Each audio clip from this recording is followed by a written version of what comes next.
आज की वीडियो में हम लोग एक चैप्टर कंप्लीट करेंगे जिस चैप्टर का नाम है Hitler, Nazism and the rise of Hitler, जो कि एनसीईआरटी का क्लास 9th का चैप्टर है। तो जैसे आप लोग हिटलर के बारे में सुने होंगे कि हिटलर ने बहुत ही ज़्यादा आतंक फैलाया था, बहुत सारे लोगों को, जिप्सीस लोगों को मार दिया था। तो उसकी क्या कहानी थी, कैसे क्या क्या हुआ था, हर एक चीज़ के बारे में अच्छे से समझेंगे। तो देखिए, इस चैप्टर का नाम है Nazism and the rise of Hitler, यानी कि Nazism and the rise of Hitler, Hitler का राइज कैसे हुआ। ठीक है, तो देखिए ये कहानी शुरू होती है एक 10 साल के बच्चे से जिसका नाम रहता है हेलमट। कहानी कहाँ से शुरू होती है? 10 साल के बच्चे से जिसका नाम रहता है हेलमट। ठीक है, वो बेड पर सोया रहता है। तब तक उसके मम्मी पापा जो थे वो बात करते हैं आपस में कि हमें आज ही सुसाइड कर लेना चाहिए या फिर कल करना चाहिए। हमने जो जीविस के साथ किया है क्या वो भी हमारे साथ वही करेंगे? तो ये सारे बात कौन सुनता है? वो छोटा बच्चा 11 साल का हेलमट। तो उसके मन में सवाल आता है कि आखिर मेरे मम्मी पापा ऐसा बात क्यों कर रहे हैं। वो सोचने पर मजबूर हो जाता है। आप लोग भी सोच रहे होंगे कि आखिर ये छोटे बच्चा जो है हेलमट, इसके मम्मी पापा ऐसा क्यों बात कर रहे थे और ये किस जीविस के बारे में बात कर रहे हैं। तो इन सारे क्वेश्चंस का आंसर मिलेगा कहाँ पर? फ्लैशबैक में। तो चलिए फ्लैशबैक में चलते हैं। क्या हुआ था, देखिए कहानी शुरू होती है वर्ल्ड वार फर्स्ट, यानी कि फर्स्ट वर्ल्ड वार से, प्रथम विश्व युद्ध।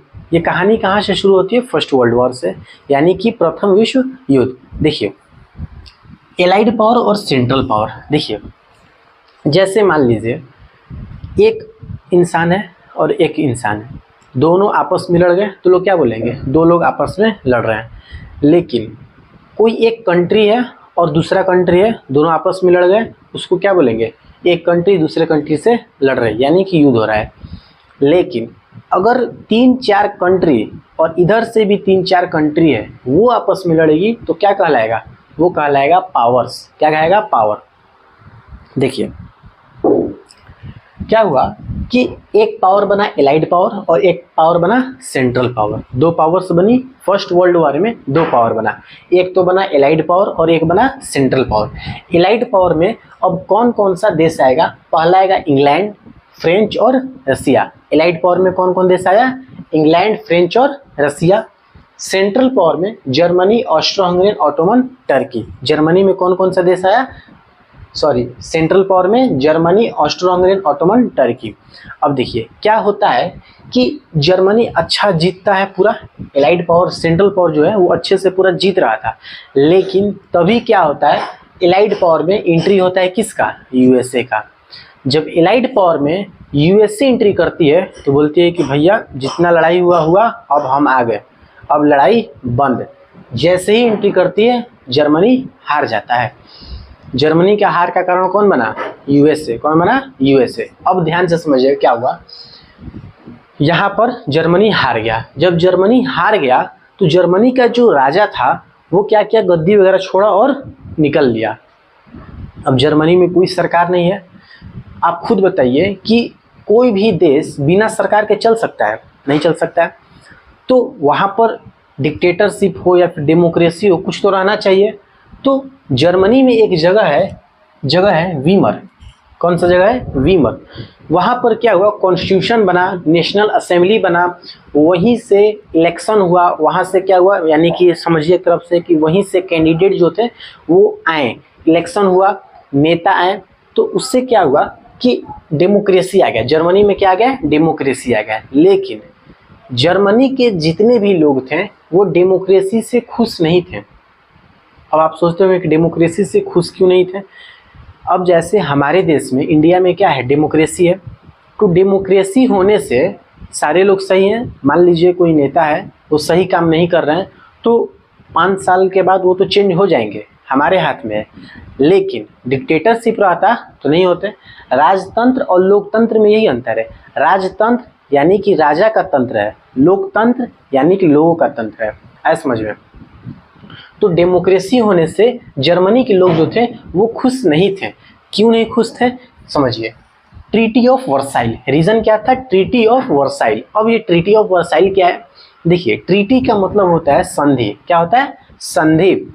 ट्रीटी ऑफ वर्साइल किया गया था किससे?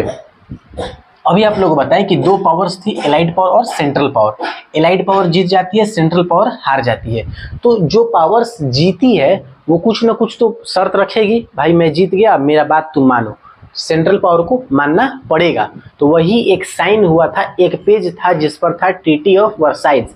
उस ट्रीटी ऑफ वर्साइल्स में क्या क्या था, देखिए क्या इफेक्ट पड़ा उस पर, उसमें क्या क्या था।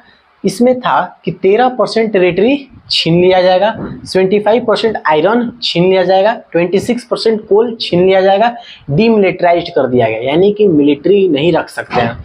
कॉम्पनसेशन देना पड़ेगा 6 बिलियन, 6 बिलियन यानी कि मुआवजा देना पड़ेगा, कॉम्पनसेशन देना पड़ेगा 6 बिलियन। ठीक है, ये सारे चीज था ट्रीटी ऑफ वर्साइल में। इस पर साइन किए थे लोग ने, देखिए ध्यान से समझिएगा, जो लोग ट्रीटी ऑफ वर्साइल पर साइन किए थे, जो लोग ट्रीटी ऑफ वर्साइल पर साइन किए थे उनको कहते हैं नवंबर क्रिमिनल्स। जो लोग ट्रीटी ऑफ वर्साइल पर साइन किए हैं उनको क्या बोलेंगे? नवंबर क्रिमिनल्स। और जो लोग ट्रीटी ऑफ वर्साइल को नहीं मानते थे, डेमोक्रेसी को सही नहीं मानते थे, उनको क्या कहते हैं? जर्मनी के लोग, यानी कि जर्मन्स।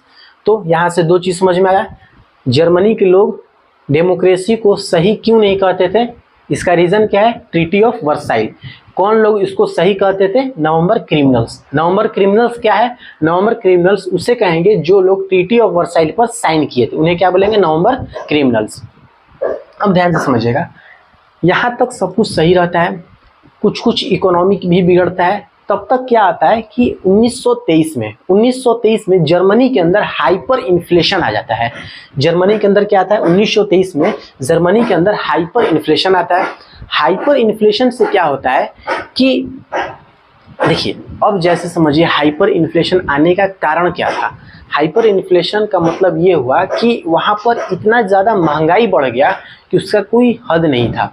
जैसे अब इससे छुटकारा पाने के लिए सरकार ने क्या किया?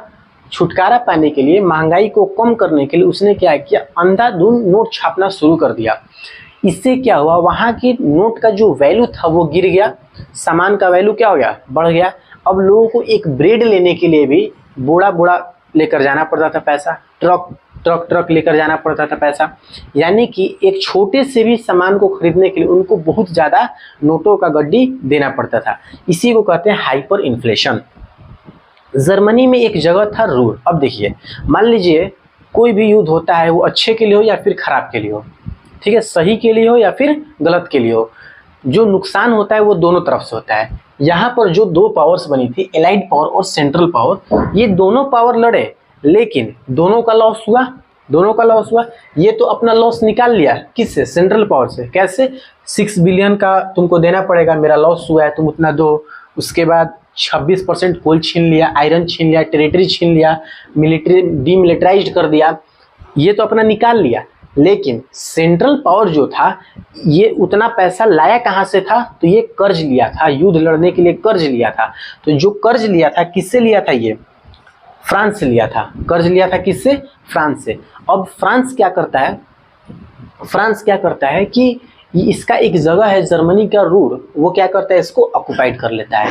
फ्रांस क्या करता है? जर्मनी का एक जगह है रूर, उसको क्या करता है? ऑक्युपाइड कर लेता है। इस समय में जर्मनी का हालत ऐसे हो गया था कि एक ब्रेड लेने के लिए भी लोगों को नोटों का गड्डी लेकर जाना पड़ता था।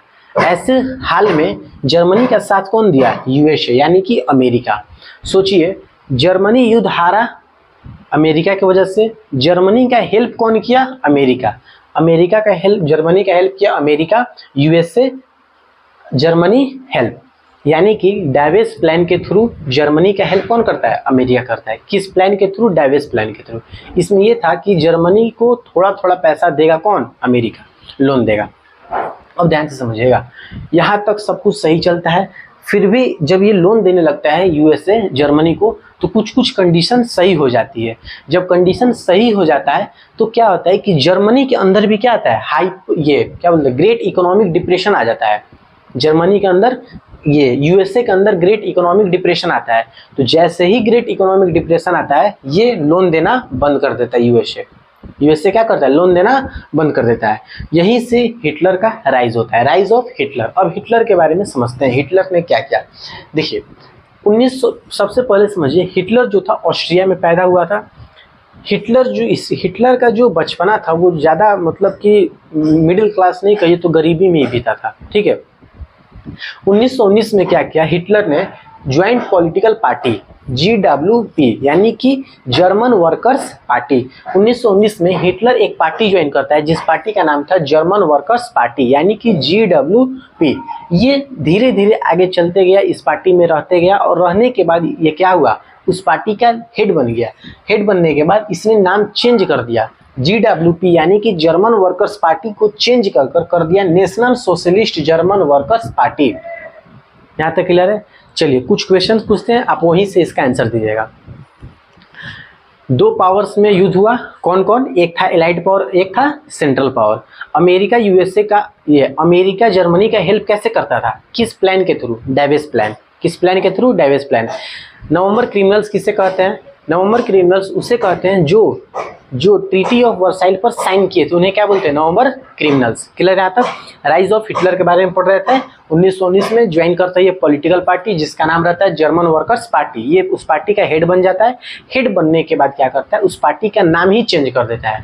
अब नाम क्या रखता है, GWP से कर देता है national socialist German workers party.